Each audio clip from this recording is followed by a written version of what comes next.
السلام عليكم ورحمة الله تعالى وبركاته. أولا أتمنى لكل المشاهدين سنة هجرية سعيدة، الصحة والعافية وطول العمر وتحقيق الأماني، وأنكم تكون هذه السنة هذه فيها الخير عليكم وعلى الأسر ديالكم والعوائل ديالكم، بتحقيق كل الطموحات وكل الأماني، وسنة سعيدة للجميع. الموضوع ديال الحلقة ديال اليوم جيت باش نكشف على الأشخاص اللي اشتغلوا على تسجيل الأستاذة زينب خيار وتوزيع التسجيلات، والدور اللي كان داخل العصابة المتخصصة في فبركة الملفات والترصد للأستاذة زينب خيار أثناء القيام بعملها وبواجبها كمحامية. هاد الناس هادو اللي بعد التحريات التي قمنا بها، والناس اللي كيعرفونا مزيان وكيعرفونا من القديم كيعرفونا اننا ملي كنقوموا بالتحريات ديالنا كنقوموا بها بطريقه اللي تحترم الاليات ديال البحث والتحري، فلقينا بانهم عندهم علاقه مع الجريده المعلومه اللي عندها ملفات خطيره جدا، والنيابه العامه بالدار البيضاء تتغاضى عنها. عندها التصريح ديال المراسل الصحفي اللي قالوا امام هيئه الحكم المحكمه الابتدائيه الزجريه عين سبع، اللي مثلا ما عرفناش واش النيابه العامه اثارت هذا الامر ودارت تقرير وحالته من اجل البحث، لانه تصريح كان خطيرا جدا. وعندنا الشكايه ديال التجاره في البشر والاستغلال الجنسي من اجل الحاجه اللي الضحيه ديالها واحد الفتاه ومعها مجموعه من الفتيات، واللي استمعت لهم الفقره الوطنيه للشرطه القضائيه.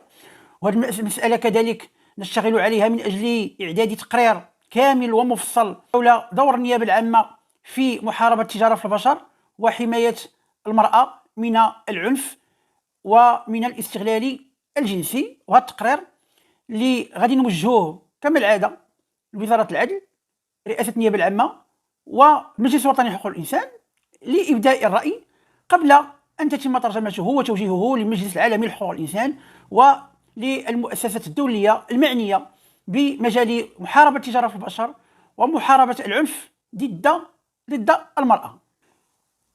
اذا هاد الناس اللي قاموا بالتسجيل وحاولوا انهم يخرجوا واحد الروايه اللي مغلوطه وكاذبه، اللي نقدر نقول لهم بان التسجيل تم تسجيله في شهر 1 2024 وتم توزيعه عن طريق الواتساب بتنسيق مع شخص يظن نفسه بانه هو اللي ممكن يوزع ويبقى يدير اللي بغى ويفبرك الملفات ويشكي بالناس ويحرض ضدهم، يتوعدهم بالدخول الى السجن دون ان تتم معاقبته، وهو مسكين راه غير واهن وكاذب ولا يعرف طريقه اشتغال المؤسسات في المملكه المغربيه. ربما لانهم نجحوا في قضيه عصام كشاف ويظنون بانهم سينجحون في كل القضايا. اذا التسجيل كان تسرب في شهر 1 2024، ما تسربش على نطاق واسع، تسرب في وسائط ديال الواتساب ديال التواصل عبر الواتساب. ولكن هاد الناس اللي سجلوا خرجوا من بعد، الناس خرجوا كينوبوا عليهم في الكلام وكيقولوا لك لا راه داروا هذا ولانهم ظنوا وشكوا وفعلوا وتركوا. فاش غيشكوا هاد الناس هادو؟ انا بغيت نعرف على شك واحد من الشكوك اللي ممكن انه يخليهم يقوموا بهذا العمل الاجرامي الخطير الذي يعاقب عليه القانون. وانا متاكد بان القانون سيأخذ مجراه وبانهم سيتم معاقبتهم جميعا على هذا الفعل الجرمي الذي ارتكبوه. كونوا على يقين والله لن يفلت احد من العقاب من هؤلاء المجرمين المفركين الملفات المتربصين بالناس الشرفاء ديال الوطن. والله لن يفلت احد بقوه القانون واراده من يحمي القانون اللي هو جلاله الملك. قالوا ما قالوا بانهم شكوا قالوا هذا وفعلوا دخل لهم الشك بالكلام وداك الشيء. هاد الناس هادو بعدا كانوا كيستغلوا الاستاذه بواحد الطريقه بشعه، الاستشارات المجانيه، الاتصالات الهاتفيه في كل وقت وزمان ومكان، ولكن هدفهم ما كانش هو انه تشتغل معاهم في الملف ديالهم، هدفهم انهم يتربصوا لها ويستدرجوها الى حين تسجيلها خدمه لمصلحه الجريده المعلومه. ان السيده لها علاقه مع تلك الجريده المعلومه وماشي يعني علاقة جديدة، بل علاقة قديمة، وكانت تحاول التدخل لصالحهم من أجل الحصول على دعم حسب أقوالها، لأنها حسب أقوالها كذلك سيدة ذو نفوذ، لها علاقات كبيرة جدا مع المؤسسات ومع مسؤولين دبلوماسيين ومع حسب قولها دائما، ولأن هذا الكلام صرحت به عندي في المكتب عندما زارتني من أجل يعني بسط قضية ابنها الذي اعتبرت بأنه صدر في حقه حكم جائر ويتضمن معلومات مغلوطة ولم يتم إنصافه فيه. الأمر اللي كان واضح ربما في التصريحات ديالو في الوثائق التي أدلى بها، ولكن كانت عندهم مرحلة استئنافية في إطار المساطر القانونية باش أنهم يدافعوا عن الحق ديال الابن ديالهم، والمرحلة الاستئنافية آنذاك يبسطوا أمام هيئة الحكم كل يعني الملاحظات اللي كانت بين يديهم.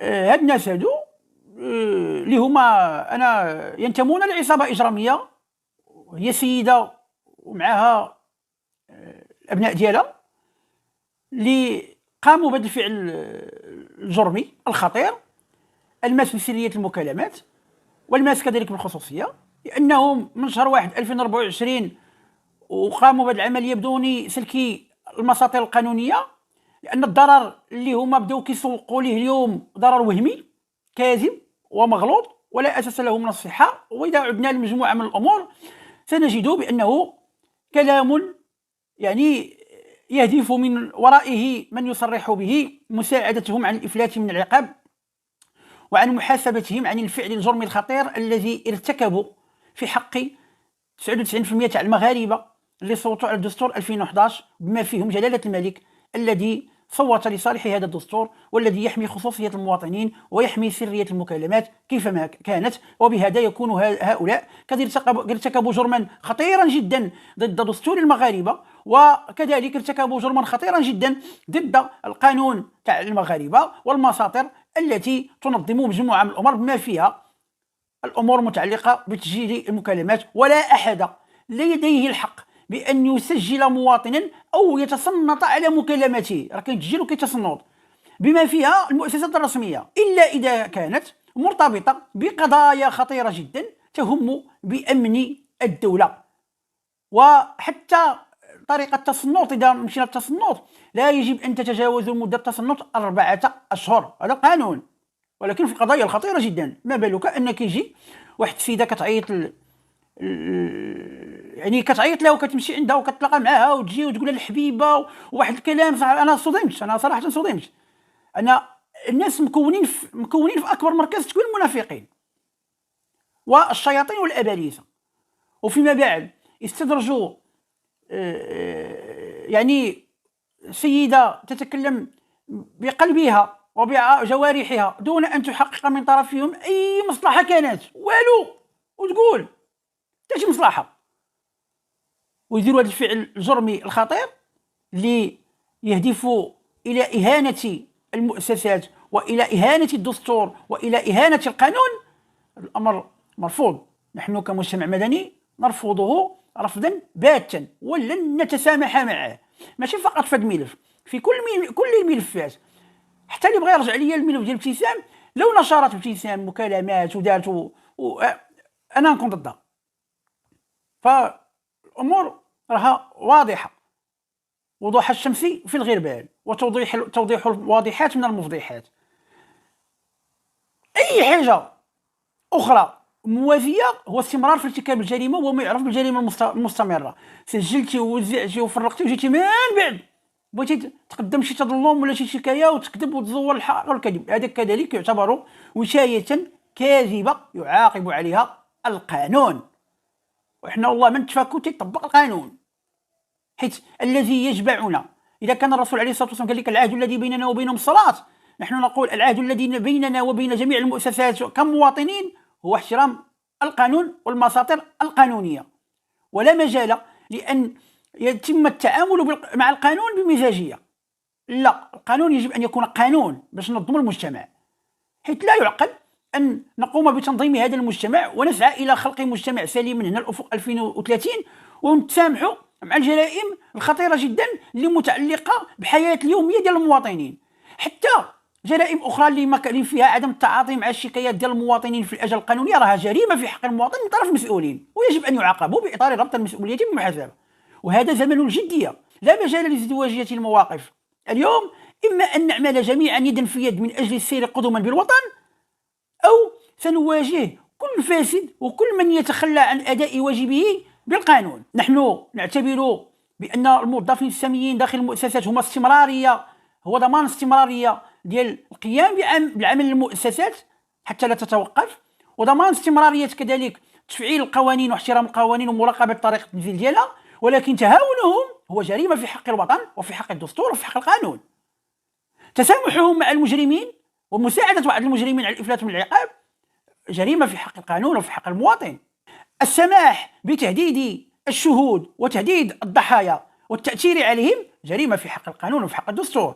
فنحن لسنا مستعدين بأن نضحي بكل المكتسبات التي اكتسبها المغرب منذ الاستقلال إلى اليوم، وما عايشناه نحن كمكتسبات منذ سنة 2011 في دستور 2011 إلى اليوم، ونسكت ونقف كمتفرجين. دورنا كفاعلين مدنيين بناء على الدستور أولا وبناء على توجيهات جلالة الملك في خطاباته السامية هو أن نمثل سلطة مضادة ونعطي النقد البناء، وهذا هو دورنا، ننقل النقد البناء من أجل خدمة الوطن والمواطنين.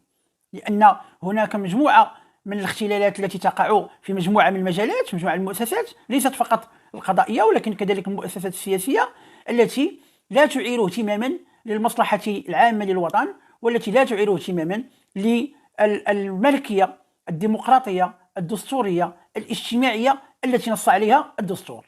فلا يمكن اليوم أن نستمر بنفس السرعة وبنفس الطريقة، والتحديات التي أمامنا كبيرة جدا.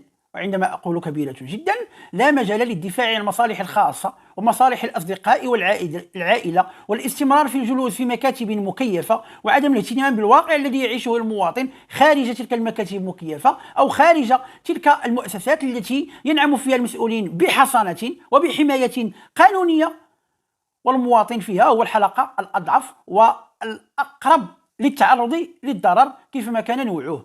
إصلاح يجب أن ينطلق من الآن. أتمنى أن تكون الرسالة واضحة. إلى الملتقى وإلى اللقاء.